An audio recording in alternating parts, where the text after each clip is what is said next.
एक पंडित जी था, उसका नाम था मनीराम। उसने एक गांव में कथा शुरू की रामायण की और उसमें रख दिया 30 दिन पाठ चलेगा। उसके मन में दोष था, लालच था कि 30 दिन में रोज का 2-4 रुपये तो आएंगे, 100-150-200 रुपये महीने में हो जाएंगे। श्रीमद् भागवत का भी पाठ करते हैं, ऐसे 7 दिन में करते हैं। तो ऐसे उसने उसको 30 दिन के लिए लटका दिया।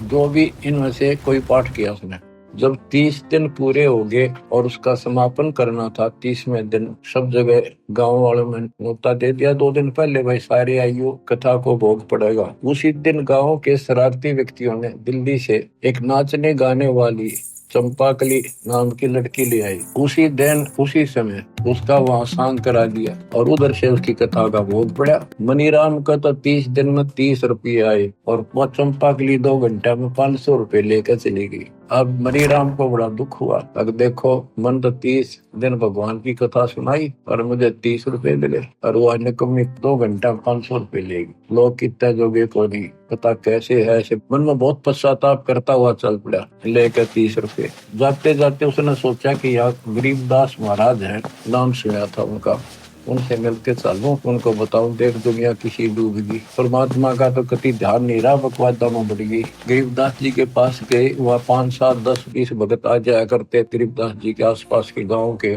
और उसी गाँव के। दिन के 12 बजे से सारे फारिग हो जाते, काम कुम खेता में करके, गर्मियों के दिन थे। मनीराम जी आया, ब्राह्मण देवता, बड़ी खुशी हुई आप आए, हम धन्य हो गए। बैठने को लिए अच्छा मुद्दा दिया, बैठ गया। मुनीराम बहुत दुखी सा था, कह जी दुनिया डूबगी कति महाराज, किसी में अकल नहीं रह रही, कति बकवादी लोग हो गए, नो हो गया, नो ना बताओ बात क्या थी। वो आसपास भगत बोले बैठे थे महाराज गरीबदास जी से कि पंडित जी को क्या दिक्कत है, क्या समस्या है। नाम तक भी ना पूछा था उसका, वैसे आओ भगत हो रही थी। गरीबदास जी ने कहा, गरीब फूटी ज्ञान विवेक की अंधा है जगदीश, चंपाकली को 500, मनीराम को 30। पंडित जी को यह समस्या है भाई, और ये तो जिक्र भी नहीं चला था, नाम भी ना पूछा था, नाम क्या है मेरा, आओ ब्राह्मण बैठो। वो अपने बिरडाएगा अपना दुख लग गया कर। तो हैरान था मनीराम पंडित जी के नाम मैंने बताया ना, मेरे साथ के बीती है, मैंने जिक्र कराया नहीं थे।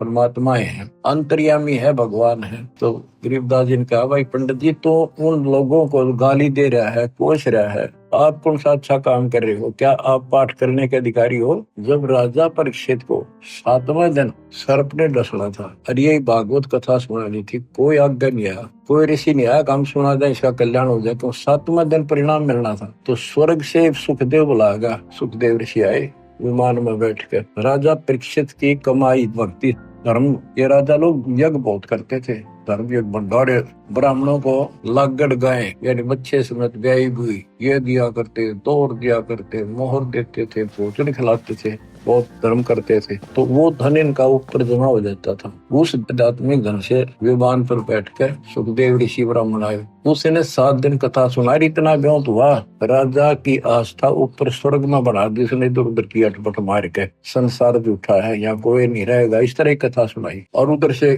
कृष्ण की कथा सुनाई हुई। इसमें ये सारी मैं तो किसी बात ध्यान विसरण हो बताती हूँ, अरे पाठ करें उसका, और भगवान की कथा मान के सुनाया करते थे। कृष्ण जी की लीलाएं सारी। तो कहने का भाव ये है कि पंडित जी आप भी धोखा कर रहे लोगों के साथ, आप अधिकारी नहीं, आपको पूर्ण ज्ञान नहीं, आपको भगवान का पता नहीं, इनको सबको जाए बैठे हो, क्यों अपना कर्म फोड़ रहे हो तुम। उसी समय समर्पित कर दिया उस पंडित जी ने। अगर जी बिल्कुल सही है, एक अन्य का ज्ञान नहीं और हम कति मूर्ख बना रहे हैं।